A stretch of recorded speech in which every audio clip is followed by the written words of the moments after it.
Why are you single?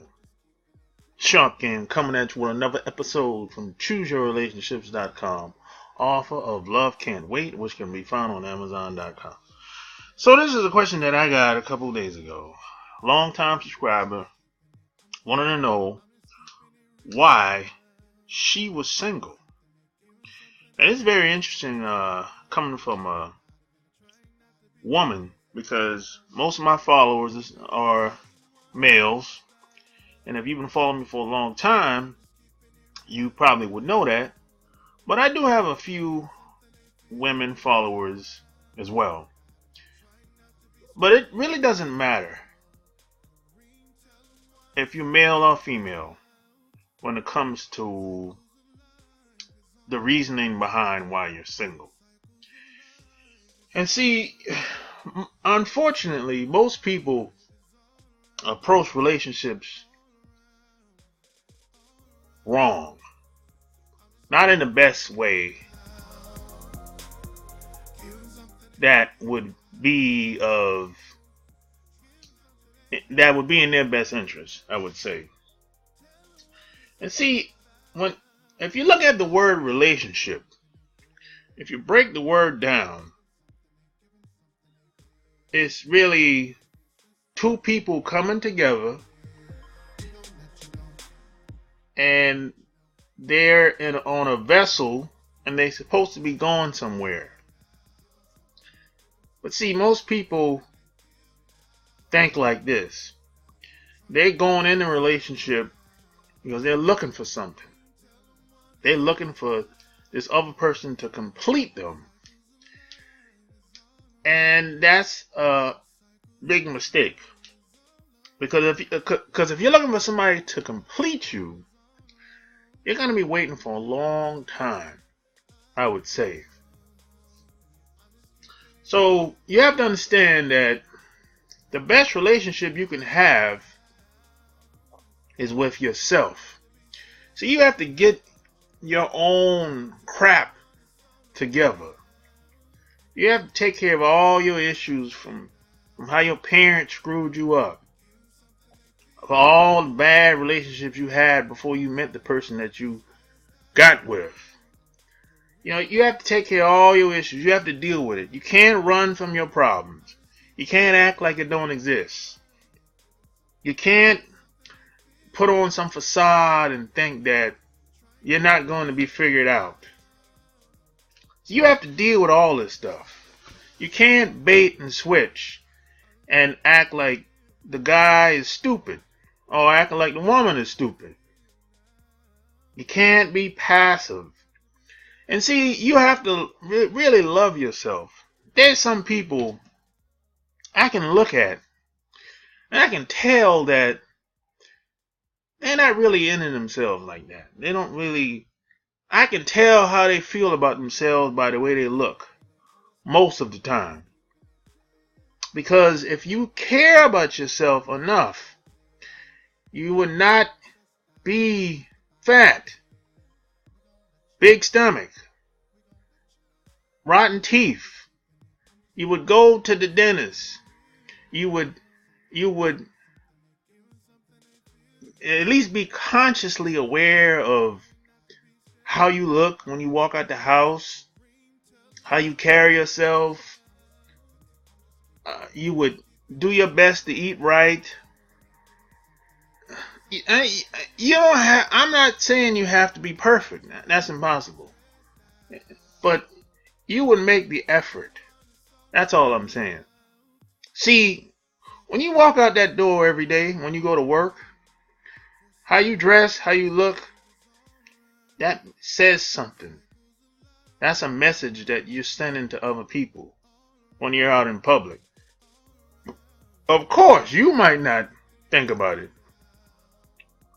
but other people do. They pick up on it. So you have to have a good relationship with yourself before you can even think about having it with anybody else. Because if you have low self-esteem, you don't care about yourself, how you look, you're not going to have a good relationship with anybody else. Forget about it.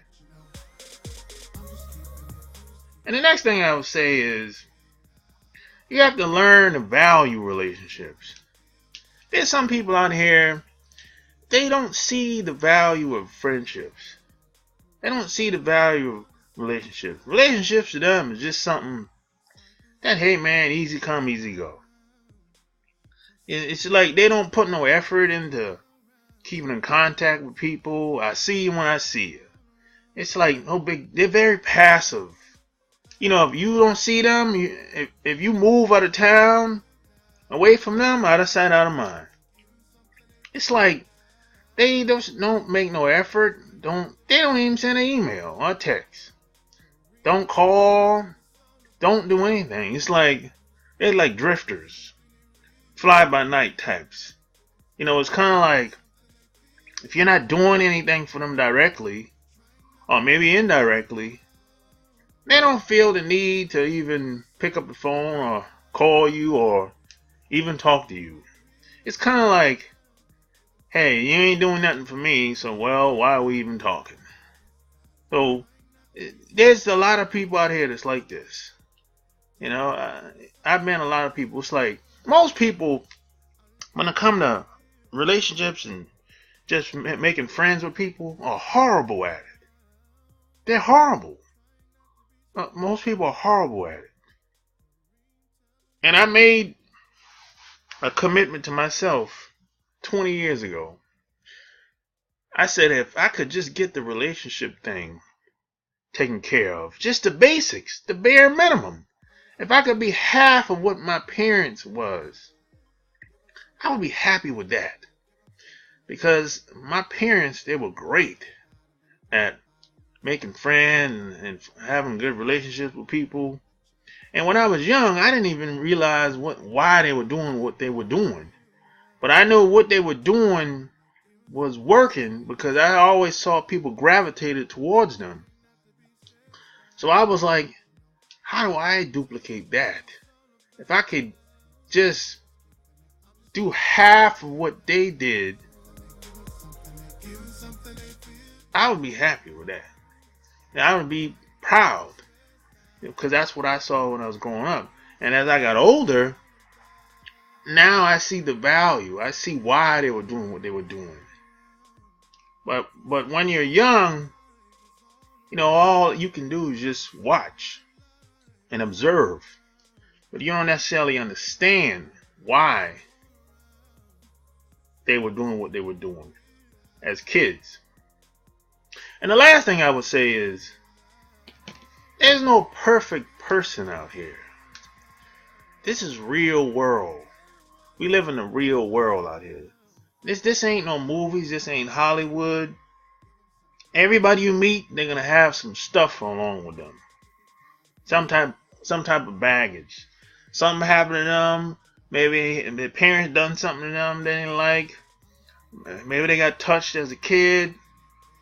Maybe, I don't know. Maybe they had a tragic experience. Maybe they still a work in progress. That's how it is. There's no perfect person out here. A lot of people are looking for somebody that's gonna, you know, wine them and dine them and pick them up off their feet and take them away like a fairy tale. That doesn't work. That in real life, you know, a lot of women out here think that they not supposed to do very much of anything when they meet a guy. They think the guy is supposed to pander and cater to them and he's supposed to just fall in line and he's supposed to be dedicated to her and she doesn't really have to do very much of anything. And there's a lot of women out there that's like this, and I always ask them, how's that working? You know, because a lot of women will say, hey, you know, I got the job, the car, the house, the nice bank account, I'm educated, but I'm still single. But then I always say, most guys don't care about that stuff. Your education, your job, your car, your house, your clothes, that stuff is not really attractive to most guys. Most guys don't really care about that stuff. This is why a guy might meet a girl working at the restaurant. He'll wife her up. He'll wife the waitress up.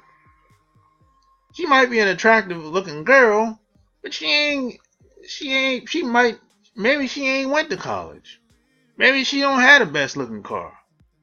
Maybe she ain't got no bank account.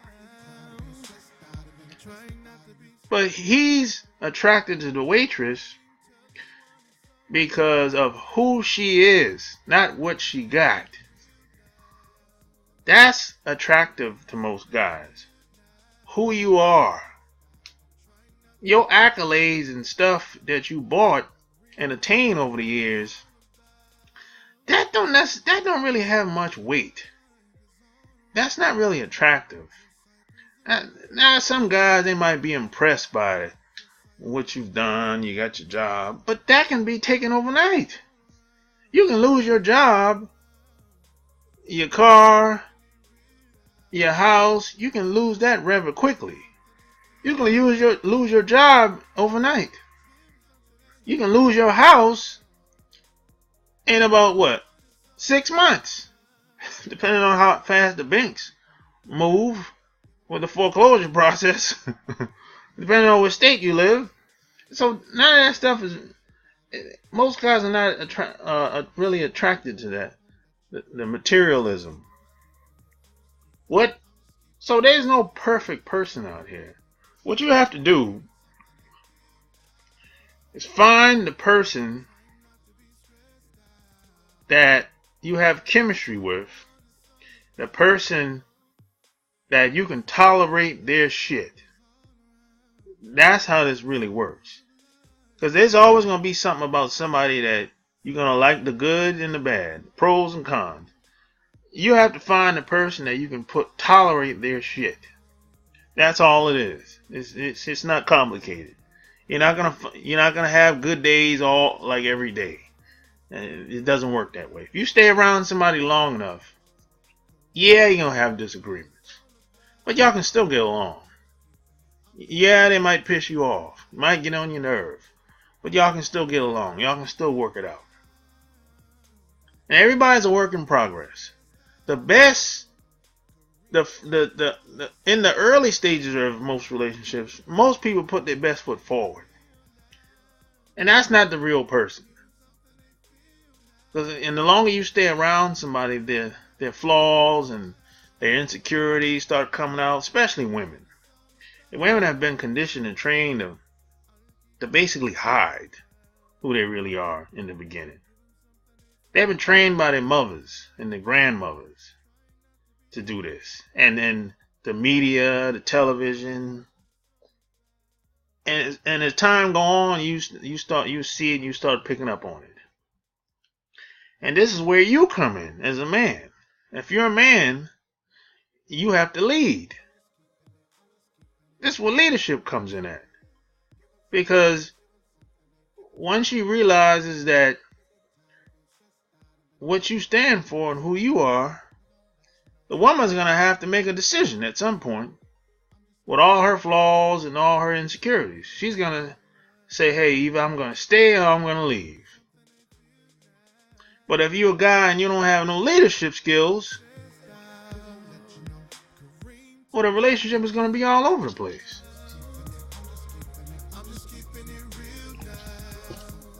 And I'm going to say this, and I'm going to end this video. And another reason why a lot of guys are single is because their lack of leadership skills. And on the female side of the game, the reason why a lot of women are single, because they think they have a lot of options, but in reality they don't. You would think that with all the opportunities that all the women have today, that they'd be happy, but they're not. And I always say, you can't miss what you never had. And you can't truly know what you want until you have it. So hey, if you like this video, like, subscribe, give me a thumbs up. Check out my website, chooseyourrelationships.com. Any questions, concerns, get at me by clicking the links below. Until next time, I'm out. Peace.